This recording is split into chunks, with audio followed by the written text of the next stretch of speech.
అన్నా hi UI అన్న నిజంగా చెప్తున్నా యూఐ మళ్ళీ ఒక బ్లాక్ బస్టర్ లోడింగ్ అని చెప్పొచ్చు పూర్ణకాలు ఉంటాయన్న నిజంగా చెప్తున్నా ఉప్పు కారం మీరు చూసా ఉపేంద్ర ఒక విశ్వరూపం మామూలు అరాచకం కాదు ప్రతి ఒక్క సీను నిజం చెప్తున్నా ఉపేంద్ర అప్పుడు 20 సంవత్సరాలు చూసిన ఉపేంద్ర ఆయన డౌట్ పడుతున్నామన్న సేమ్ వింటేజ్ ఉపేంద్ర ప్రతి ఒక్క షాట్ కూడా అసలు ఇంత కొత్తగా ఇంత డిఫరెంట్ గా తీసామని చాలా బాగుంది నిజంగా అనుకున్నా తను నిజంగా మన మొగాలకు ఆనిముత్యం అన్న నిజంగా మొగ చేత ఆనిముత్యం చెప్పొచ్చు ప్రతి ఒక్క షాట్ అబ్బో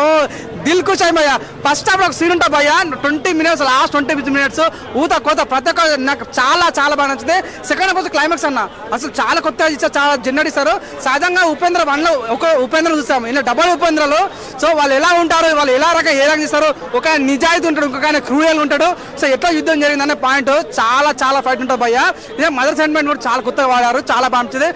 బ్యాక్గ్రౌండ్ స్కోర్ అన్న అసలు ఎవరు కొట్టారు ఇలా కుక్కలు వెంటనే కొట్టిన బ్యాక్గ్రౌండ్ స్కోర్ చాలా బాగా ప్లేస్ అయింది సో క్లైమాక్స్ అయితే చాలా బాగుంటుంది మెయిన్ కొరియోగ్రఫీ కానీ మన ఫోటోగ్రఫీ కానీ మ్యూజిక్ స్కోర్ కానీ చాలా కొత్త అనిపించింది ఆయన యొక్క తన యొక్క మ్యాచెస్ ఉంటుంది తన యొక్క స్టైల్ కానీ ఈ సినిమా మ్యాచ్ చేసింది నిజంగా మోర్ బ్లాక్ బస్టర్ లోడింగ్ అని చెప్పొచ్చు నాకు చాలా బాగా నచ్చింది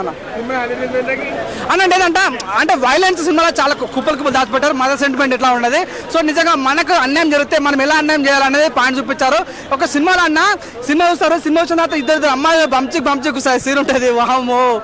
మా మాటలు ఎన్ని చెప్తున్నా అన్న నేను చెప్తున్నా జన్ చెప్తున్నా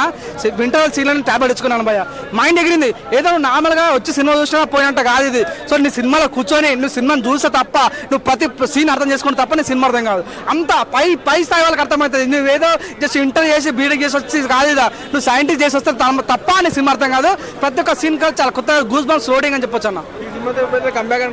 కంబ్యాక్ అని చెప్పొచ్చు నిజంగా తనకు కన్నడలోనే చాలా మంది ఫ్యాన్స్ ఉన్నాను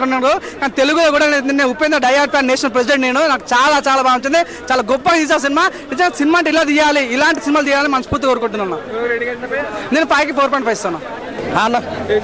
యూఎస్ సినిమా చూసానన్నా ఫస్ట్ అర్ధగంట చూసాను నాకు ఏం అర్థం కాలేదు ఇంకొక అర్ధగంట చూశాను ఏం అర్థం కావట్లేదు మూడో అర్ధగంట చూసాను అప్పుడు ఓహో ఇది ఉపేంద్ర గారి మార్కే కంపల్సరీ కనపడదు ఉపేంద్ర గారి సినిమా గతంలో ఉన్నటువంటి సినిమాలు అన్నింటికంటే భిన్నంగా కనపడే సినిమా నాకు బాగా నచ్చింది ఉపేంద్ర గారి సినిమా అంటే ఏం గుర్తొస్తుంది ఆయన డ్రెస్సింగ్ స్టైలు ఆయన డైలాగులు ఈ సినిమాలు అన్నీ ఉన్నాయి సాంగ్స్ ఎలివేషన్స్ బ్యాక్గ్రౌండ్ మ్యూజిక్ అన్ని సెంటిమెంట్ల పరంగా అన్ని తీసుకున్నాడు ఓకే అయితే మన కల్కి సినిమా చూసాం ప్రభాస్ గారిది దానికి భిన్నంగా కల్కి ప్లస్గా ఈ సినిమా కనపడదు అండ్ ఫ్యూచర్లో ఏం జరగబోతుంది అన్నది మనం చాలా క్లియర్ చూపించేసాడు బాగుంది ఈ సినిమా అర్థం అవ్వాలంటే మినిమం డిగ్రీలు కానీ ఇంటర్మీడియట్లు కానీ 10th క్లాస్ కానీ అవసరం లేదు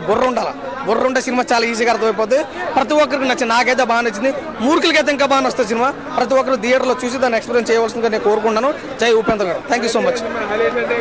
సినిమాలో హైలైట్స్ ఏంటంటే ఉపేంద్ర గారి క్యారెక్టర్ హైలైట్ సినిమాకి ఇంకా అంతమించి ఏం లేదు బ్యాక్గ్రౌండ్ మ్యూజిక్ కూడా బాగా ఇచ్చుకున్నాడు ఉపేంద్ర గారు ఇస్ ద బ్యాక్ అనిపించిన సినిమా అయితే నాకైతే బాగా నచ్చింది అన్న అసలు హీరోని పక్కన పెట్టి 1 man షో కథ స్క్రీన్ పై డైరెక్షన్ హీరో విలన్ అన్ని కూడా ఉపేంద్ర గారే ఆ లెవెల్లో కనపడే సినిమా ఓకే థ్యాంక్ యూ అన్నా 3 out of 5 3 వచ్చు రేటింగ్ యూఐ చూసినా అన్న సినిమా మాత్రం చాలా బాగుంది అంటే UI is dangerous than AI అన్నారు కదా దానికి ప్యూర్ జస్టిఫికేషన్లా ఉంది అంటే సినిమా మామూలు లేదు ప్రతి ఒక్కరి దాంట్లో చిన్నపల్లెల నుంచి ముసలోళ్ళ దాకా నాలాంటి ఎదవాళ్ళ నుంచి మీలాంటి మంచోళ్ళ దాకా ప్రతి ఒక్కరి దాంట్లో ఒక స్ఫూర్తిని నింపుతుంది ఒక మంచి మెసేజ్ ఉన్న సినిమా హైలైట్స్ ఉపేంద్ర గారి 1 man షో పర్ఫార్మెన్స్ అది నిబ్బాగాళ్ళకి అర్థం కాదన్న నాలాంటి మంచులకు అర్థమవుతుంది నాలాంటి ఆనిముత్యాలకు అర్థమవుతాయి వాళ్ళ లాంటి స్వాతి ముత్యాలకు అర్థం కాదు ఒక హిస్టరీ మేకింగ్ కంబ్యాక్ అన్న చరిత్రను తిరగరాసే కంబ్యాక్ ఎందుకంటే నేను ఒకటే చెప్తున్నానా మీరు ఎదవాళ్ళు అయితే సినిమా మొత్తం చూడరు ఇంటెలిజెంట్స్ అయితే చూస్తారు మీరు మంచి అంటే మన గురించి అన్న ఒక రియల్ స్టోరీ లాంటిది నీ గురించి సినిమా ఎవరి సినిమా చూస్తే వాళ్ళ గురించి అన్న సినిమా చాలా రియలిస్టిక్ ఉంటుంది నచ్చుతుంది ఫ్యామిలీ ఆడియన్స్ కి నచ్చుతుంది ఎవరికైనా నచ్చుతుంది నాలాంటి లవర్స్ కి కూడా నచ్చుతుంది ఇంటెలిజెంట్ ఫెలో అయితే 4 ఇస్తాడు 5కి నాలాంటి మూర్ఖుడు అయితే 5కి 5 ఇస్తాడు హాయ్ అన్న ఇంకో ఇది యుఐ వై ఇంగ్లీష్లో ఎందుకు అంటే వై అంటారు ఇప్పుడే చూసిన సినిమా యుఐ బ్లాక్ బస్టర్ పోయి ఆ సినిమా నిజంగా ఎందుకంటే ఆ సినిమాలను ఫస్ట్ హాఫ్ పోయేదాడే సినిమా కూర్చునేదాడే ఆ విధంగా టైటిల్ పెట్టి పబ్లిక్ని పరేషాన్ చేస్తాడు భయ్య అది ఉపేంద్ర గారు అంటేనే అది ఉపేంద్ర గారి కంటెంట్ అంటేనే అది కాదు ఇది కులం కులం గురించి చెప్పిండు ఆయన. ఆ పాట ఉంటుంది, ఆ పాట వేరే లెవెల్ ఉంటుంది. ఆ మ్యూజిక్, బ్యాక్గ్రౌండ్ మ్యూజిక్, ఆ సీన్స్, ఆ ఎలివేషన్స్ వేరే విధంగా ఉంటుంది భయ్య. 2040లో తీసుకుపోయిన సీన్స్, ఆ పేదరికం ఏ విధంగా మన అప్పటికి ఆ విధంగా అయిపోతుంది, ప్రజలు ఇప్పుడు మారకపోతే అనేది ఆ సీన్స్ అర్థం చేసుకోవాలంటే మాస్టర్ డిగ్రీ చేసి ఉండాలి నువ్వు, నిజంగా మాస్టర్ డిగ్రీ. ఎందుకంటే అర్థం కాదు భయ్య, ఇంకొకసారి చూడాలి. నేను నెక్స్ట్ షో కోతా, మళ్ళీ ఇంకోసారి సినిమా చూస్తా, అప్పుడు మళ్ళీ ఇంకోసారి అర్థం చేసుకుంటా. అది పాయింట్.